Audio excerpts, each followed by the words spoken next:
discipline to a kind of disillusionment, a sort of internal despair, which found its compensations only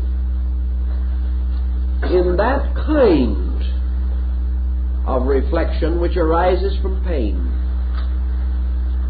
Thus man became more aware of the sacredness of suffering, the sanctity of sorrow. He was re-experiencing the tribulation of Job. He was reaching out for security in which values that were to him apparently hopelessly lost could be rescued. Such certainly was the state of Syria and the condition of the Jewish people at the time of the beginning of the Christian era. Their sorrow, their misfortune, their tribulation can be traced in such movements as the Essenes, the Therapeutae, the Johnanites, and the Nazarenes. Orders of resignation, movements of acceptance of sorrow, movements in which patience had to become important.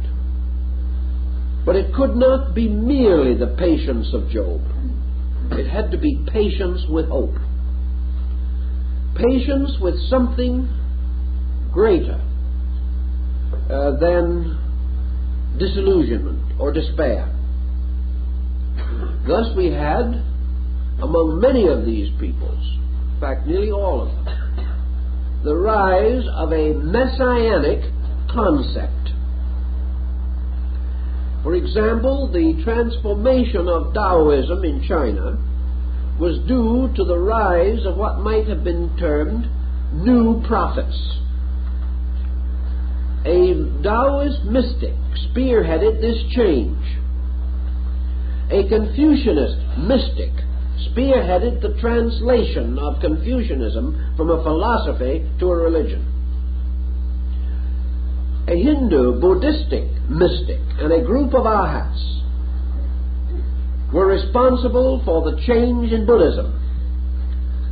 Persian mystics were the ones who brought about the transition in the cult of Zoroaster. And through the Near East, and even through Greece, and to a degree in the Roman Empire, small groups of mystics were the ones upon whom descended the burden of preserving human hope. Mysticism, psychologically, always involved in introversion. Mysticism was the natural outlet available to persecuted minorities who had no hope of the material improvement of their state. Peoples disillusioned completely, or nearly so, because it seemed that in every way their gods had failed them. The only answer lay in a further reestimation of self, a further emphasis upon the possibility that the individual had failed God. And the moment this becomes strong, we have asceticism. We also have monasticism. And finally, tremendous programs of repentance. Against this first tendency, a balance of factors was also introduced, consisting of the Syrian gnosis and the Alexandrian gnosis. Both of these were originally philosophical movements that were almost immediately transformed into mystical movements. The restoration of Platonism in Alexandria was Neoplatonism, a mystical interpretation of Plato. Everywhere mysticism. a contemplative solution to the emergency. Mysticism was also a defense mechanism, because it was the only way in which the individual could detach himself psychologically from the pressure of his time and retire into values which he regarded as essential to his survival. Thus we see that the very pressure of things brought about a tremendous crisis, a crisis like a motion from childhood to adolescence, or a shift from a strongly objective to a strangely disturbed subjective state of existence. Mysticism stepping in therefore required a completely new estimation of eternal values. Mysticism could not attack the chronicle or the annal, or such phases of history as did exist. Mysticism could not disprove Plato. It could not disprove Aristotle. Buddhistic mysticism could not disprove Buddha, nor Taoistic mysticism disprove Lao Tzu. Nor could these mysticisms rise in violent antagonism against the whole common experience of the race. This was not conceivable. These mystics would not only have been exterminated, but utterly ridiculed had they departed from those things man had already experienced to be true. So what happened?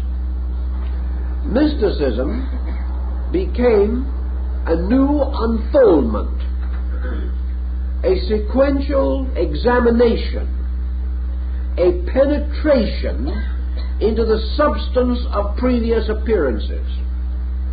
Thus mysticism became a new explanation for an existing and accepted fact, circumstance, or truth.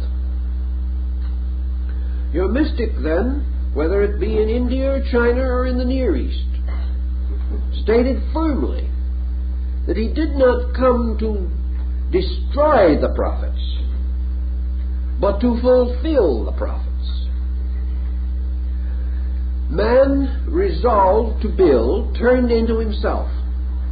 The moment he did so, he found a new light radiating from himself to his own beliefs. He began reading his own sacred books with the light of his own experience rather than the light of traditional experience. And in this procedure, began to feel that these books had never been truly understood. He gave them new meaning. He gave them new importance. And as his contemplations extended, not only to the literary phases of religion, but to the creedal and doctrinal aspects, this man, with a great need in his own soul, found the light of his own need illuminating even the nature of deity. Perhaps he acknowledged, and perhaps he never knew, the inevitability and immovability of the divine nature. All he knew was that it seemed to him that he had come nearer to a deity whose essential nature was nearer to the human need. This pattern led to these tremendous motions of reformation. A further demonstration of that is, of course, that in the first century, the Roman persecution of the Christians, though not perhaps as fantastic as we like to believe from a prejudiced point of view, was certainly severe enough to require great fortitude on the part of early believers. These early believers, however, possessed this fortitude because they had moved from traditional focal points to internal, mystical, personal experiences of the fact of God. Thus the deity that had lived upon the Olympian heights now lived more nearly and more really in the heart of man himself. Confronted with an outside emergency, the person was required to turn to the only strength available and achieve what the Neoplatonists termed the victory of self over circumstance. At the first century, the circumstances were bad, the worst that a highly cultured people had ever known. Therefore, the need for this victory was the strongest and deepest they had ever experienced. And out of the impact of the great need and the growing enlightenment of the people, for they had already enjoyed the great cultural advantages of classical civilization, came a new chemistry, the chemistry of the philosophical type of mind, meeting an emergency which philosophy could not solve, and using its philosophic insight to move on to a spiritual perspective. This type of situation, having been widely disseminated, we must assume to represent a valid step in the natural unfoldment of man. When Hegel, therefore, makes the Christian dispensation the order of human love, or man's love for man and his respect and affection for deity, he presented the early Christian with a challenge that was perhaps greater than he could bear. Human adolescence has as its essential nature exactly the same thing. For human adolescence is a motion of the individual from the extraversional processes of growth towards a depthening of his internal nature by which he becomes capable of love, whether it be human love or divine love. Therefore, emotional integration is almost certainly an essential part of man's growth in love experience. So we have an era in which this experience became first a problem, then a burden, and finally an opportunity for an aggressive and excessive possessiveness in the name of love, which was the exact perversion of the original principle, but man himself, in his own growth, passes through precisely these difficulties. Love moves from mere exuberance of emotion gradually through excesses of one kind or another to the final clarification and purification of itself. And that, to a measure, was the problem that faced these 6 centuries. And to make this pattern solid, strangely enough, the cycle of the Phoenix gave the people precisely 600 years in which to achieve their end. For within this measure is the crest, decline, and fall of the Roman Empire, which had become the shelf or foundation which supported the pattern. By the end of 600 years, man was tipped from the final decline of the Roman Empire into what we call the Dark Ages. The Dark Ages begin approximately 600 AD. And dark is an understatement. So seriously deficient were these periods, which we call the Dark Centuries, that we scarcely have a reliable historical record of them. In this time, literacy declined, travel was forgotten, philosophy was lost, and religion was unable to integrate itself into any uniform, purposeful pattern. So the great opportunity which began with the Christian era literally closed or ended with the reign of Justinian, which brought to a theoretical and really factual conclusion the collapse of Roman supremacy. Justinian was one of those who buried Rome. In the very midst of this great 600-year period stands the impressive monument of the Council of Nicaea, convened by Constantine Magnus, paid for by him, presided over by him, and partly recorded by his secretary Eusebius. It is clearly noted that Constantine personally paid the expenses of the delegates, including handsome maintenance in his palaces and estates while they were present. Probably some of the delegates enjoyed greater luxury than ever before in life, or ever again. But the purpose of the great council was to prepare Europe for the establishment of Christianity as its dominant religion. In the midst of this period also, we begin to see the difficulties arising. For philosophy had not been totally without experience in these things. Philosophy had always pointed out that there is something more to love than emotion, that there is something more to virtue than good intention, and that there is something more to progress than devotion. With these elements there must also be a sovereignty of common sense, an intellectual maturity by which the individual not only wishes to do well, but knows how to do well. And in the great excitement of the time, this point was seriously neglected.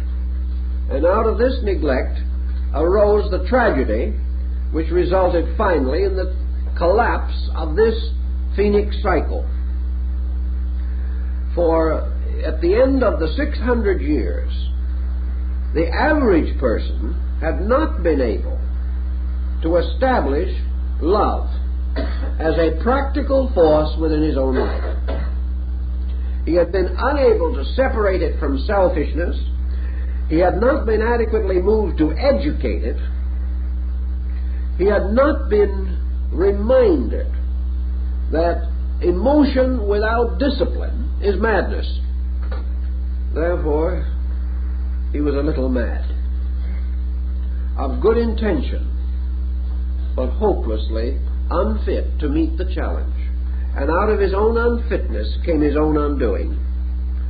And his entire purpose was lost when the Dark Ages formed an almost insurmountable barrier separating one world from another. Rome contributed little to the preservation of anything other than the creedal form of Christianity. Greece gave something in its emphasis upon philosophic mysticism through Neoplatonism and the Gnosis. Egypt gave something in the last aspects of its Osirian rituals and rites. But the great danger and trouble was that the individual was no longer restrained in the attainment of certain knowledge. The barriers of the mysteries had been broken. We may say that this break was inevitable and ultimately absolutely necessary. But coming as it did, it was like maturity breaking upon the child. It results in that kind of a situation which may lead to the most disastrous difficulties, moral and even criminal. The strength of the people under these crises depends largely upon the traditional background and the strength of their moral and cultural discipline. This was further impeded by the fact that the Roman attitude changed the level of human progress, emphasizing more and more the rights of the so-called underprivileged group, so that gradually the underprivileged group became the militant custodian of doctrines which it could not comprehend. All of these things gravitate together, and the crisis becomes finally personified, for we discover always in nature that the sorrow of man produces the man of sorrow, that the disaster has within it the inevitable remedy of itself. Emergency must be met, and every emergency produces its heroes. The great emergency, converging in these different areas, produced outstanding individuals. And in the Near Eastern era and area, this great emergency produced the Christian dispensation and the heroic personalities and leaders of what we know as the Apostolic Age, or the first great circle of devout human beings following after the dispensation which had been established, becoming the great evangelists of it. Many of them persons whose sincerity and force of character cannot be denied, but whose abilities were in various ways limited. Perhaps the most articulate spokesman of this period was Paul of Tarsus. Obviously, when you cut, as one of the ancient fables tells us, a sail according to the wind, the ship will travel. And the growth of mysticism, or an intensive simplification of religious procedure, was almost immediate. We can again recognize that religion always flourishes in an emergency. Man finds strength to believe in God when he loses strength to believe in himself. When he is no longer able, or believes that he is able, to carry the world himself, he returns it with some proper apology to its Creator. But while he is getting along well, he is Lord of all he surveys. Thus, the great critical period resulted in men turning to religion, just as today we have had a magnificent efflorescence of religion following the episode at Hiroshima. Man suddenly discovering an atomic bomb which might threaten his own survival entered into a prayerful mood, and will remain so as long as his scientific progress endangers his survival. In this emergency, he turns back to his ethics, back to his morality, back to his philosophical institutions. In the Near East, the collapse of the Jewish monarchy was one of the factors which had a great deal to do with the local conditions in Syria at the time of the beginning of the Christian era.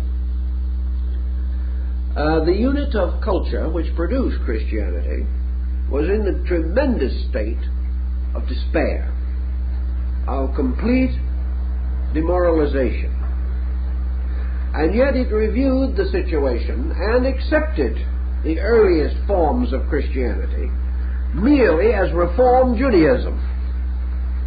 There is nothing to indicate very clearly that even the early apostles viewed themselves as other than the true Jew. The others had fallen away. Their Christianity was true Judaism, the Judaism restored by contemplation in tragedy and despair. They regarded the founder of Christianity as a learned rabbi, a young but remarkable member of the great Sanhedrin, one who supported his own beliefs and ideas in the most approved manner by frequent reference to and quotation from the great authorities of the Old Testament. This situation resulted in early Christianity taking in relationship to Judaism much the same position that Lutheranism took to Roman Christianity. In other words, it was a reform. The way of the reformer is always difficult, and he is not infrequently a martyr, because his reform will not be accepted by all, even of his own people. Gradually, however, it appears that Christianity divided as early as the 1st century. In fact, the division is already traceable in the Gospels themselves. To one group, Christianity had to be the fulfillment of the law and the prophets. This might well be termed the Syrian school, and has been so called. To these people, as is also pointed out in the Gospels, the salvation of Israel, the preservation of Israel, the restoration of Israel, was dependent upon the restoration of the throne of David. Hence the effort in the genealogies to indicate that Jesus was descended from the house of David, and was indeed a lion of the house of Judah. Also, the emphasis found among the apostles, perhaps the emphasis that most swayed Judas Iscariot, the belief that Jesus must be proclaimed historically, dynastically, King of the Jews. Even in this time, even though he affirmed that his kingdom was not of this world, the majority of the persons who followed him in that cycle were undoubtedly convinced that he had come to achieve the restoration of the sovereignty of the state of Judah. Now, this situation was, of course, immediately subjected to another frustration. The martyrdom of Jesus, the scattering of his disciples, led to the inevitable realization that one of two things had to be true. Either he was not the promised Messiah, because he was not crowned with the crown of David, but with a crown of thorns.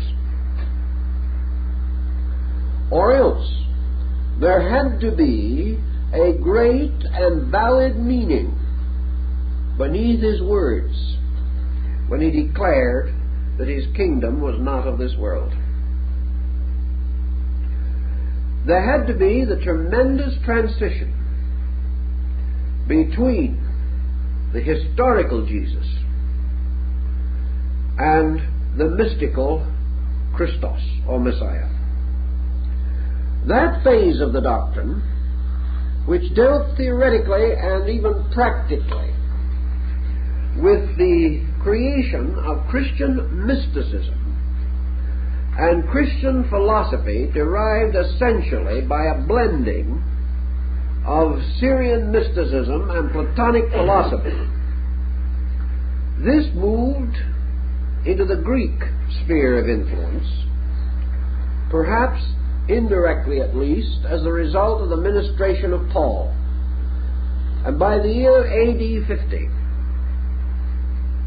there were two distinct Christianities already clearly marked. So clearly marked that it would require centuries before these streams could be brought together. And this, the first really great effort to bring them together, arose in the late period of the medieval epoch, probably the end of the 16th and the beginning of the 17th, to reach its final flowering in such movements as the New England Transcendentalists in the United States. It's a long arc of pattern. But by, as we say, by AD 50 and even a little earlier, we had Hellenistic Christianity, which was essentially mystical consolation.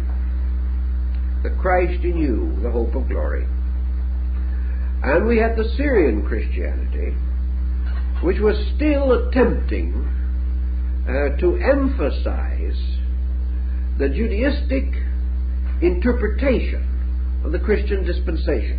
In other words, the Syrian school was moving the faith back into Judaism as a schismatic group, or as a reformed group, hoping sincerely to broaden the foundations of Orthodox Jewish belief. The other group finally broke away entirely from Orthodox Jewish thinking, with the result that today St. Paul is regarded as having been responsible for Christianity breaking with the Jewish faith and emerging as a totally independent religion. This in turn means that our ancestors or forebears back in that time had a choice of their religious direction. One was to unfold the Jewish hierarchical system, and the other was to depart from it totally into a kind of wilderness of internal seeking. Both courses were followed.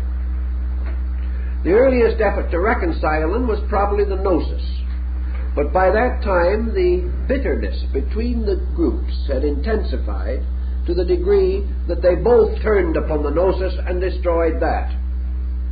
For when a family feud gets well underway, woe indeed to the arbitrator. He will be the victim of both sides. Moving westward, the Syrian Christianity resulted very largely in the early formation of the Western Church. The Hellenistic branch contributed considerably, traditionally and otherwise, to the Eastern Church and to the final rise of what we call the Greek Orthodox, which also produced a number of other groups, some of them splinters, and others more or less major branches, including the Russian Orthodox, the Armenian, the Bulgarian, the Romanian churches, distinguished almost entirely by national boundaries rather than by essential differences of doctrine. From the time of the Council of Nicaea, in which an effort was made to bring the two groups back again, to the present time, they have never officially reconverged. And out of the combination, to a degree, of these two groups arose finally the Anglican congregation, which became the Church of England. There is quite an involved story here also, but it is not within our present province. Our purpose is to distinguish as far as we can the valid historical factors which resulted in the year of the Christian era becoming the most important time in calculation for probably nearly a half of the living inhabitants of the earth. Not because they are all Christian, but because they have come under the influence of it to the degree that it affects their calendars, their dates, their chronologies, and all related matters. This situation, being essentially psychological, it also began to move.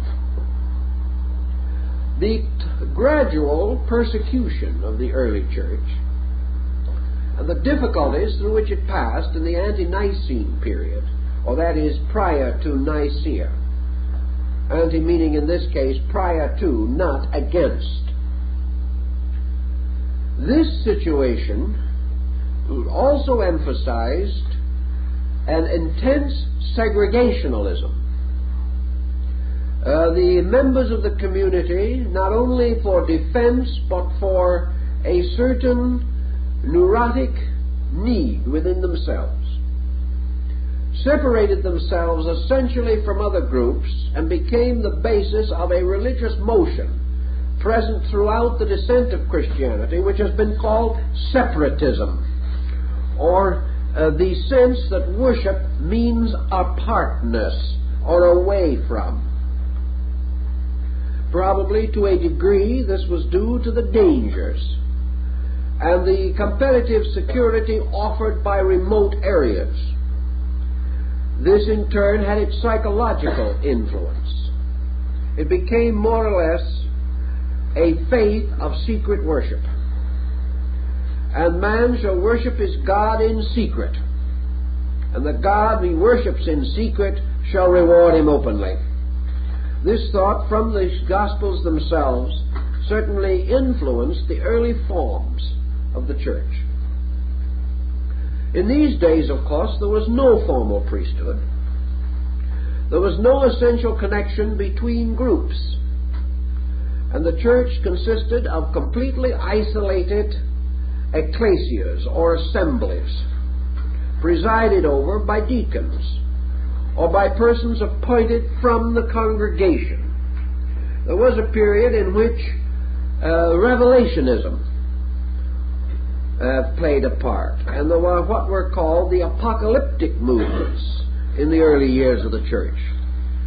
The apocalyptic movements dealt with visions, ecstasies, prophecies, appearances, apparitions, and phenomena, attempting to prove through various mysterious circumstances the approaching advent or the second coming. Others of these groups went deeper and deeper into their own mystical contemplations, becoming hermits and going back into the desert. Some of these certainly were patterned upon the old Jewish prophets, who were a very remarkable group, completely different from our common idea of prophet, being persons self-illumined, self-appointed, yet generally recognized by others. It's an interesting phenomenon, but all of these things fitted together to produce the gradually increasing pressure that certainly ultimately had to be organized. It had to be brought into some kind of a formalization. While this pressure was at variance with the Roman Empire under the pagan emperors, it was held much in abeyance. But after Constantine, there was a general discontinuance of persecution. And by degrees, the church began to fall, becoming, for that period, the church militant, or the church composed of aggressive leaders seeking to broaden the foundation of the religion as a moral and spiritual duty. Thus, from this period on, we have great changes. But let's see what happened somewhere else. In India, particularly, the motion began there, but it moved almost immediately to China.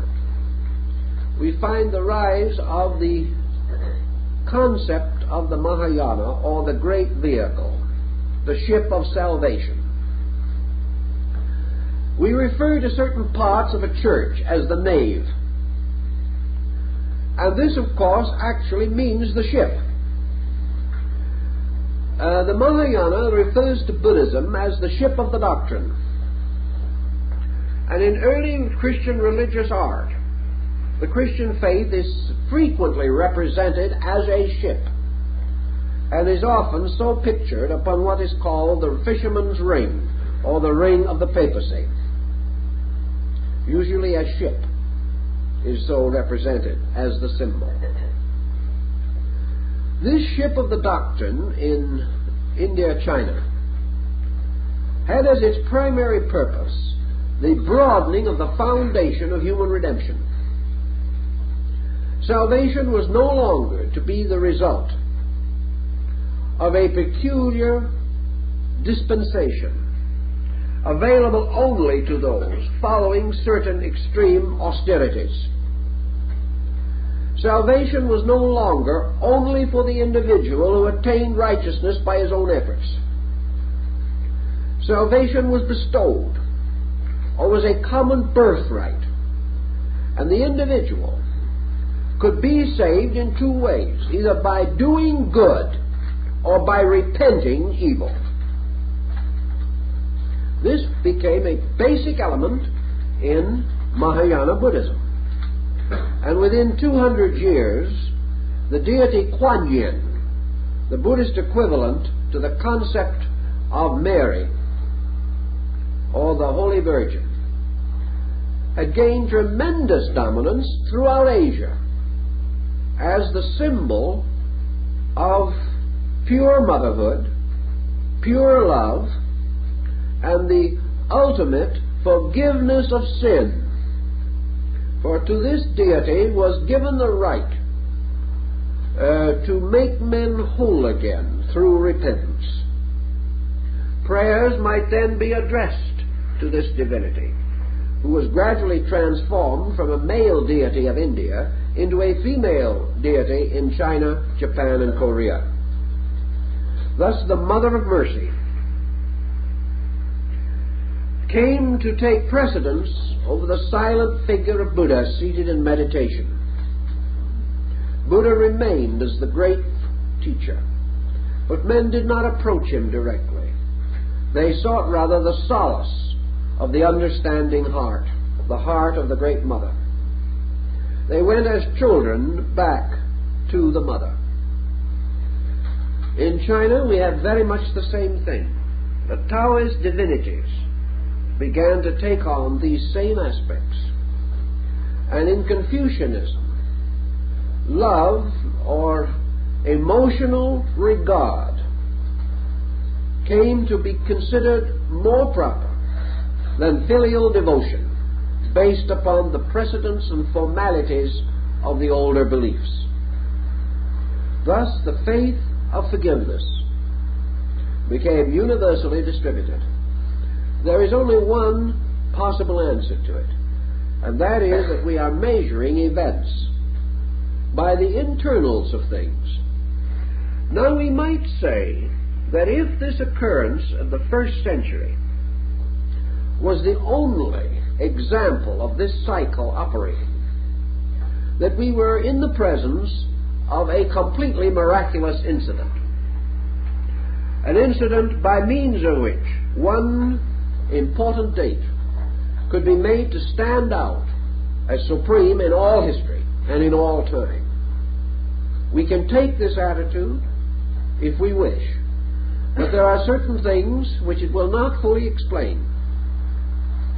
One is why it should have simultaneously occurred among entirely different peoples of different beliefs. And the other thing is that this incident should, as far as its essential value is concerned, this representation of an internal motion from one condition to another, this crossing over from a way now past to a way to come, this evidence of a maturing within consciousness, this evidence is repeated periodically. Therefore, we are not in the presence only of one isolated occurrence. We are in the presence of an occurrence that with almost equal intensity occurs every 600 years. Thus we cannot affirm it to be absolutely unique. But but we can affirm with the mystic that it represents a positive growth of consciousness, a step in the great maturing of a creature, a compound being made up of generations, of histories, of cycles, and perhaps even enclosed within the broad pattern of the Eastern concept of rebirth. History comes to these critical focal points, and from them moves forward. The great value of Christianity was stated at the beginning of the era. In other words, the cycle begins with the advent of the teacher. And from that advent on, the purity and clarity of the original revelation gradually but relentlessly declined. The same was true 600 years earlier, when those persons living approximately in the 6th century BC, Confucius, Lao Tzu, Buddha, Zoroaster Spitama, and Pythagoras, they formed the great challenging notes for their own people. And gradually these doctrines also declined, until at the end of 600 years they had all reached a critical state of declination. They had all declined to a degree in which either reformation must come or extinction was inevitable. Then in this critical moment, a complete revitalization through reinterpretation. This pattern again follows through into the next cycle, for it is approximately 600 years from the beginning of the Christian era to the rise of the Muslim world. And of course it is this subject which has to be our primary consideration in the next of this series. But we'll never for one moment assume that the rise of Moslemism was an isolated phenomenon. It was not. The rise of Moslemism corresponds almost completely with the decline of Christianity as the result of the conflict of the great church councils, the synods. These tremendous council meetings, continually pressing conformity and orthodoxy, resulted in the continuous restoration of schisms. In other words, every time there was a council, there were more rebels. Every time something was declared to be absolutely essential as an article of faith, somebody said, "I don't believe it." If these constant councils had not only come to some common understanding, or at least had maintained a respectable relationship to contemporary events, there probably would have been no Islamism. For Muhammad distinctly tells us, and the early Muslim historians reiterate it, that what Muhammad was attempting to do was to rediscover or restate the twofold doctrine which was the source of his own inspiration. Muhammad unhesitatingly acknowledges that his inspiration is derived from Judaism and Christianity, and that is why he cannot and is not held to be a pagan or a heathen. Moslemism, Judaism, and Christianity are regarded as a group indivisible in essential elements. The reason for Muhammad was the confusion and corruption of the church councils, and the definite belief that he had that these councils had betrayed utterly the purposes of the great teacher who founded them. That already a violent and vigorous reform was necessary, or the whole world would collapse religiously. Now this, of course, was the attitude of a man in an isolated area, Arabia, but no more isolated and no more provincial than that which was the cradle of Christianity. Muhammad had the advantage of the perspective of what had occurred to another faith. He saw many things with the peculiar clarity of a simple man. He claimed no divinity, but he did claim penetration and insight into things obvious. Now, the effect of this upon the entire ensuing cycle of 600 years is precisely dated. But we may say that without the church councils there would have been no Islam. We might also say that without Islam we might not have been able to preserve the Christian church. These became ultimately interrelated factors, helping each other even though apparently opposing each other. The church, frightened to death over the ascendancy of Muslimism, began cleaning its own house. And the result was the gradual integration of a united front. In the presence of a common enemy, private feuds were relegated to obscurity. We cannot say that the axe was completely buried. The handle was left out. But for the moment it was convenient to forget the handle. So we follow this arc of circumstances, the pain, the sorrow, the misery, the disillusionment that led ultimately to the birth pains of a great faith. We follow this faith through its childhood, and we discover that, like all children, it was finally passed from the age of fairy tale, from a strange, unreal world seen through parental guidance, a world of legend and lore and fantasy. It had to gradually face very much the happening that occurs to the 7-year-old child when it suddenly goes to school for the first time. Christianity had to go to school when Islam came along.